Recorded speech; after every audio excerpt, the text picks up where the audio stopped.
So at this time, I would like to call the Planning and Zoning Committee to order. It is 8:42 p.m.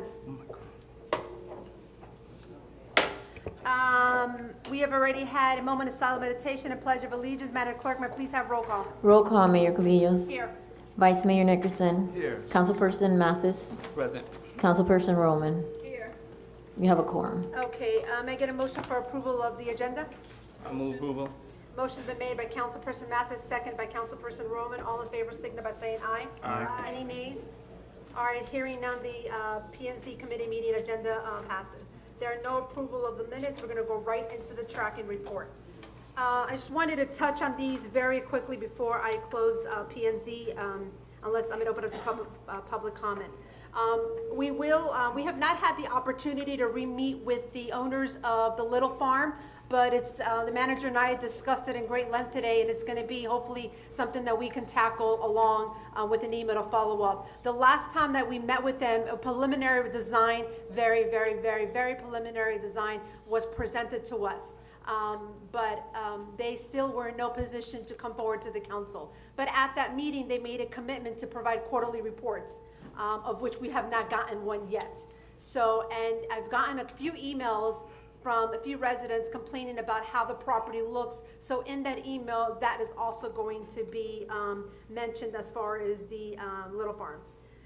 Number 3 actually can be taken out of the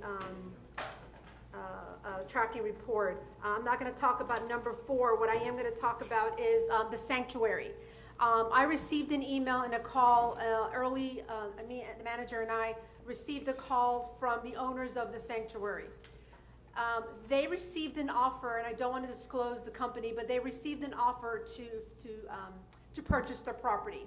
The owner, Sam and Seth, entertained it briefly, but the last email that I received, which was right before the holidays, is that that deal was off the table. While he wouldn't completely disclose the name of who was interested in buying it, what he did disclose was that their concept would be very similar to what Sam and Seth wanted to do with the property. But really important to note that one of the reasons that Sam and Seth is struggling to really get the property going is because that street is on septic to sewer. Septic. So it's really important that the council and the administration can get back to work so that we can focus on lobbying and we can focus on our due diligence to see what we can get in terms of dollars to continue that project. We are still working on the west side. Councilperson Mathis is now the chair of Public Works. With the manager and Senator Pizzo, they're working on how they can move that forward with the school board. So we're very grateful for that. But right now, we need to collectively work on creative ways on how we can move the project to Northeast 2nd Avenue. One of our responsibilities as a governing body is to really provide assistance in some way to be able to promote economic development here. And by doing that, I mean like trying to find a way where we can get sewer on Northeast 2nd Avenue. If we can do that, it would be much more attractive to be able to open up a restaurant there. The restaurant that they had in place potentially was having a really hard time getting a permit with the county. So please understand, it is not just with us that they have to go through as it relates to that area.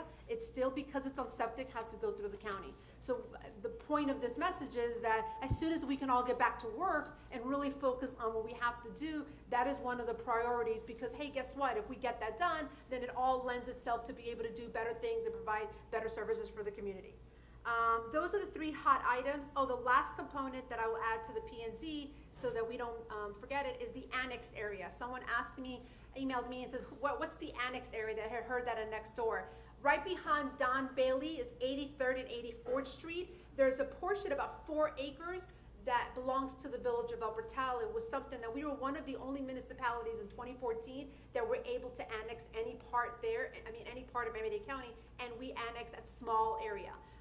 The property owners there are starting to move forward with the architect and talking to Placerbia, which is our planning consultants. So hopefully maybe we'll see something in late spring that we can bring to you, and they will get the ball rolling there. So these are 3 areas of real opportunity for us, and this is where you want us and the administration to be spending all that energy on, because that's gonna be able to generate revenue so that we can ensure that we have a fantastic police department, and we can ensure that we have a trolley that will take you to the Bright Line, and we can have all of these things. But it's only if we do our job, if we really have the opportunity to be able to sit there and work together as a committee, as a council, with the administration to see, what we can do right now with the current government, the governor that's in place, and with our congresswoman, we will have success, but it takes a lot of time to work on that. So it's really important that hopefully we can get back to business as soon as possible. So the three components that I wanted to talk about, which I just did, was the Little Farm, the sanctuary, and the annexed area. And I know that there's a couple of things in P&Z that I saw a few emails with Juan. I don't know if you want to discuss that right now. Does the council want to add anything else to the P&Z committee tracking report? Those are the three things. I want to keep it more focused and more concise. So the three projects for for us to collectively, it's not just Mayor Cabillo's emailing them or the chair at P&Z. It's all of us working together to email not only our representatives, our senators, but actually the property owners, and working with the administration so that together the more voices, hopefully they will get some positive energy, because I really think that if we see all that, I think that development, whether it's a sanctuary, whether seeing some light happen at the Little Farm, or we're seeing the annexed area, I believe that is what's going to bridge us together. I think the residents see that happening. I think that's going to be where they're going to be like more excited and be like, oh, okay, there's a light at the end of the tunnel. So work with us on that. If you have any questions, any ideas, always email any of us up here, as well as the manager. So those are the three projects. Anything else for the tracking report? Hearing none. Good and welfare. Oh, wait, did I say annexed area?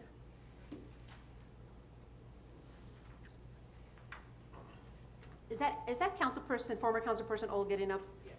I know it is.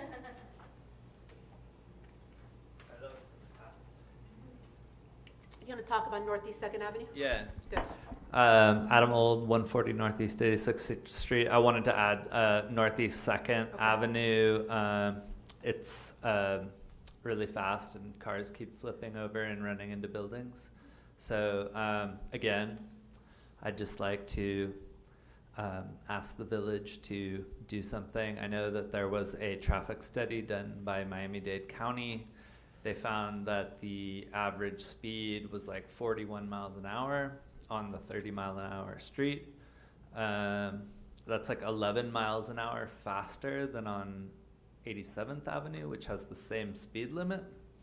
That means that it is possible to design the street better. And I know they offered to put like a speed limit sign or a speed radar sign or something. That's not really acceptable. I think we should ask for more. I'm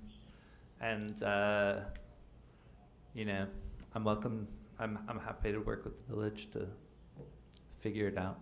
We've talked about this. You were working on an idea that you wanted to maybe share.